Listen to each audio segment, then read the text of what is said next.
Hey everybody, Tony D with your Hollywoke hot take, and Jones in the other room because I've had enough of Little Joan. Celebrities. Why do you continue to do and say stupid things, I wonder? Here's Tommy Lee, former drummer of Motley Crue. Supposedly he has a legendarily big penis and was married to Pamela Anderson. I think he has a kid with her, and I think he's still with her, but like they're not married or they got divorced, they're remarried. I don't know.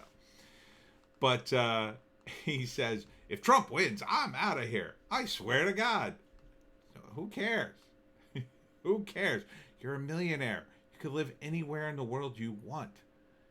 It doesn't matter whether you live here now. I bet you won't take your money to another country. Yeah, I bet you won't take your money to a place in Europe where you'll get taxed beyond belief. I bet you keep your money in America. I bet your money stays in America.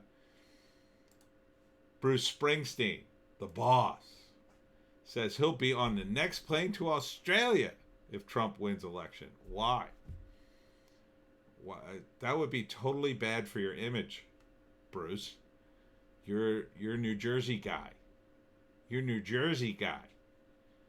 Yeah, I bet you don't even keep your money in New Jersey because of the taxes.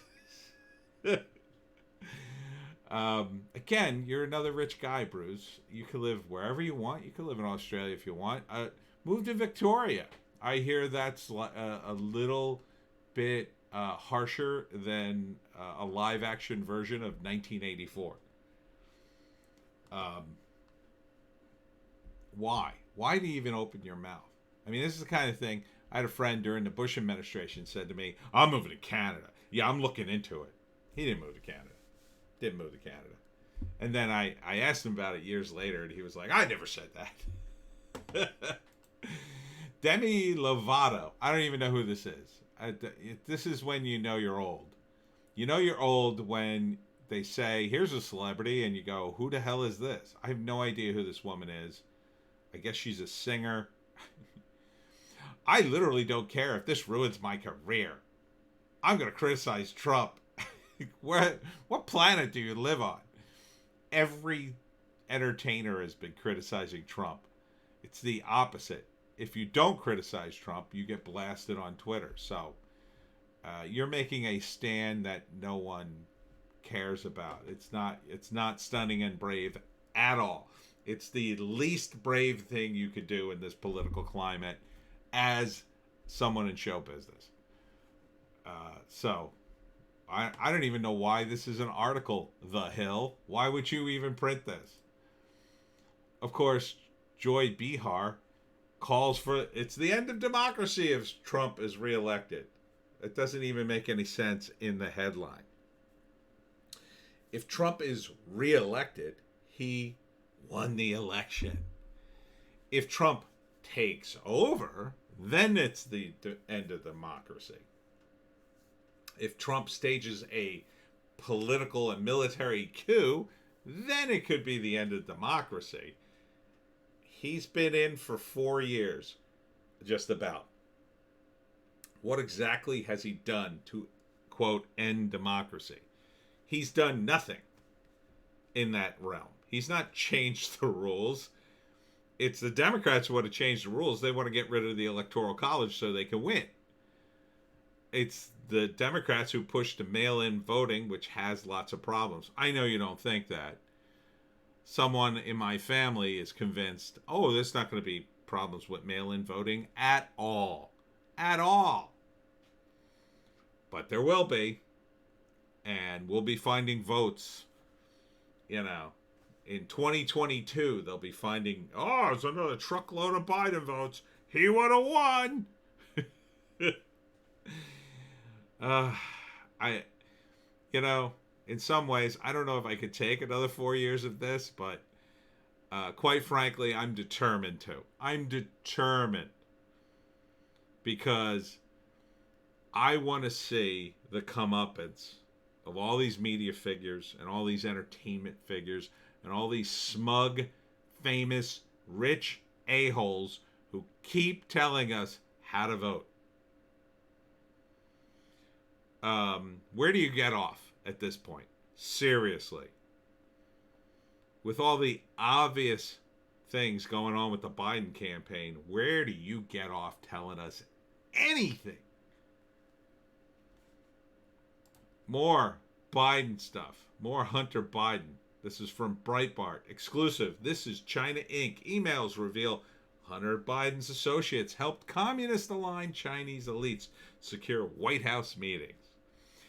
Isn't that special? The article says newly obtained emails from Hunter Biden business partner lay out in detail how the vice president's son and his colleagues used their access to the Obama-Biden administration to arrange private meetings for potential foreign clients and investors at the highest levels in the White House. These never-before-revealed emails outline how a delegation of Chinese investors and Communist Party officials managed to secure a private, off-the-books meeting with then Vice President Joe Biden. In a 2011 email, Hunter Biden's business associates also discussed developing relations with what one called China Inc. as part of a new push on soft diplomacy for the Chinese. These emails are completely unconnected to the Hunter Biden emails being released by the New York Post. Dear God! These and more explosive, never-before-revealed emails were provided to Schweitzer by Bevan Cooney, a one-time Hunter Biden and Devon Archer business associate. Cooney is currently in prison, serving a sentence for his involvement in a 2016 bond fraud investment scheme. I guess this is leverage to get out of prison. In 2019, Cooney reached out to Schweitzer after becoming familiar with the revelations in his 2018 book Secret Empires. Cooney explained that he believes he was the, quote, fall guy for the fraud scheme and that Archer and Hunter Biden had avoided responsibility. Archer, who was also convicted in the case, saw a federal judge vacate his conviction, but an appellate court overturned the lower court judge's ruling, reinstating Archer's conviction in the case. Archer, Hunter Biden's longtime business partner, awaits sentencing. Ooh. A lot of people going to jail. I'm going to skip around a little bit, but this is on Breitbart. The emails offer a unique window into just how the Biden universe conducted business during the Obama-Biden administration. These associates sought to trade on Hunter Biden's relationship with his and access to his father and the Obama-Biden White House in order to generate business. For instance, on November 5th, 2011, one of Archer's business contacts forwarded him an email teasing an opportunity to gain, quote, potentially outstanding new clients by helping to arrange White House meetings for a group of Chinese executives and government officials. The group was the China Entrepreneur Club, CEC, and the delegation included Chinese billionaires, Chinese Communist Party loyalists, and at least one, quote, respected diplomat from Beijing. Despite its benign name, CEC has been called a second foreign ministry for the People's Republic of China, a communist government that closely controls most businesses in the country. CEC was established in 2006 by a group of businessmen and Chinese diplomats. The CEC's leadership boosts numerous senior members of the Chinese Communist Party, including Wang Xiang, vice chairman of the 10th PPCC National Committee and deputy secretary of the party group, Mei Wuha, director of multiple Chinese Communist Party offices, and Zhang Zipei, member of the Chinese Communist Party and representative in the 16th National Congress, amongst others. That's a lot of commies to be bringing to the White House. Let's be honest. I mean, I'm not for shutting down foreign diplomatic relations with China, but Jesus, you're bringing straight up communists to the White House to discuss business? That seems a little beyond the pale here. And it's not exactly like these guys are honest businessmen. They're manipulating their currency. They're doing all sorts of human rights abuses. They pollute like crazy. The Democrats are screaming about pollution all day long, and here they are behind the scenes setting up lucrative deals so the Chinese can keep polluting the planet. What happened to that? What happened to the whole climate change argument? Oh, that goes out the window if the Democrats are cutting a deal for the globalist buddies to make a fortune and screw over the workers in the United States. Where do you think all the jobs went? They went to China. That's how they hollowed out the Midwest. A lot of them went to China. It's ridiculous. But this, I want to read the whole thing. But Breitbart, wow, this is a pretty extensive story for Breitbart. A trip itinerary posted by the CEC all confirms the delegation met with Obama's then recently confirmed Commerce Secretary John Bryson.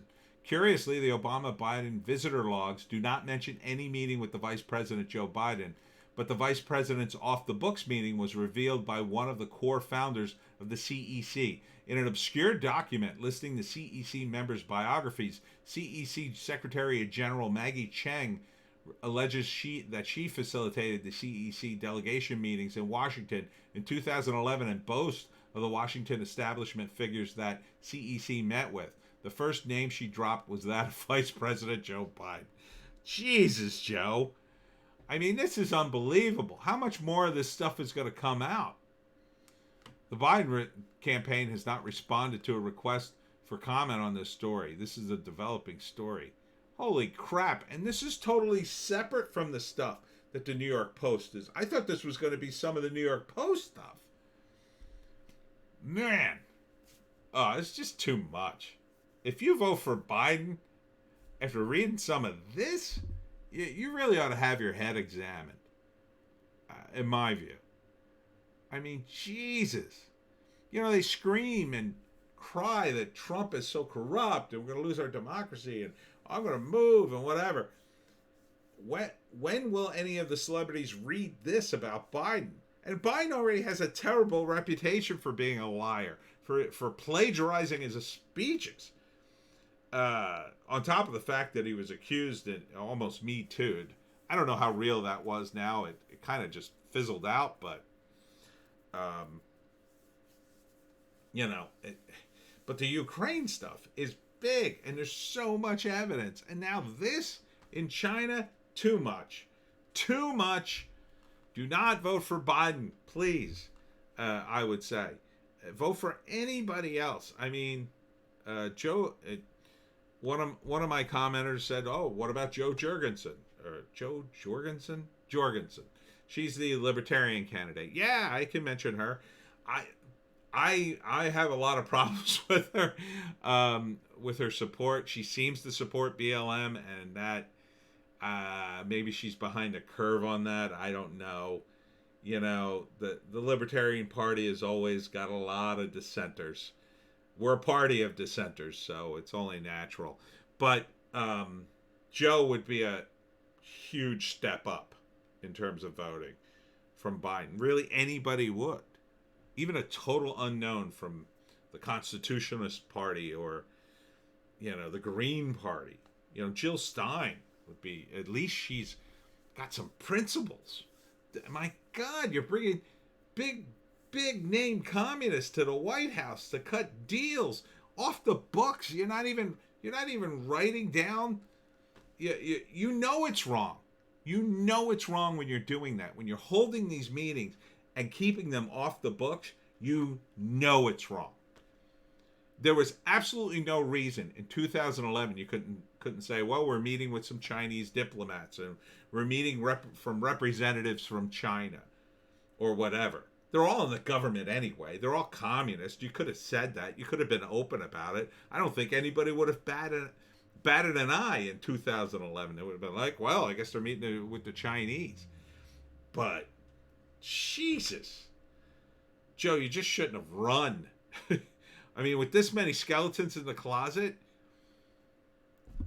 this is just, it's just almost too much. I mean, trying to process all the corruption. How do you even have time to do anything?